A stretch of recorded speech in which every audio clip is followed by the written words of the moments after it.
Hello and welcome to the Irish Aesthete. Previously, I've been discussing Dromore Castle, County Limerick.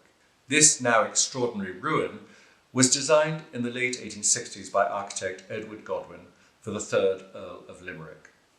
At the same time as he was employed on this project, Godwin was also working on another not dissimilar one.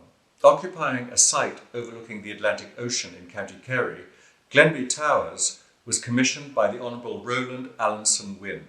The building shared many characteristics with Dromore, which is hardly surprising given that they were designed by the same architect at the same time. Alas, they shared another characteristic.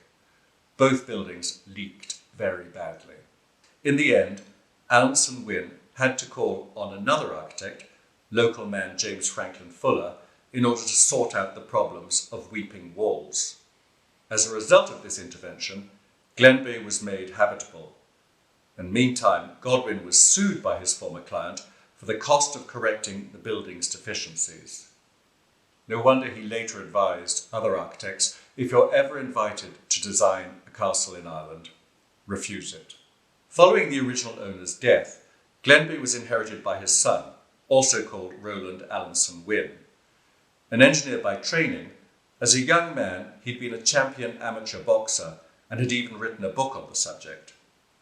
In 1913, he inherited the title of Baron Headley from a cousin, and the same year he caused something of a sensation by converting to Islam and changing his name to Sheikh Rahmatullah al-Farouk.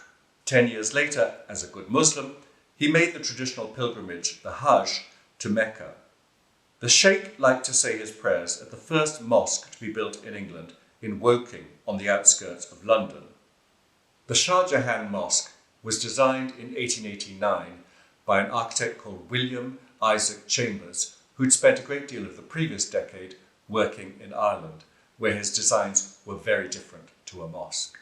For example, in 1884, he designed Millbrook, an agent's house for the 4th Viscount de Vesey, on the outskirts of Abbeyleix, County Laois. And 2 years earlier, in the Dublin suburb of Rathmines, he designed and built for himself this residence, given the rather grand name Kensington Lodge. The Shah Jahan Mosque still stands and remains in use to this day, unlike Glenbeigh Towers. Otherwise known as Wynne's Folly, it was attacked by the IRA in 1922 and gutted by fire. The building has stood a prominent ruin on the Kerry coast ever since. So much for Glenbeigh. In the next episode, I want to return to Dromore and look at the wonderfully eclectic sources for Godwin's design of its interior. I look forward to seeing you then. Thank you so much for watching The Irish Aesthete. Goodbye.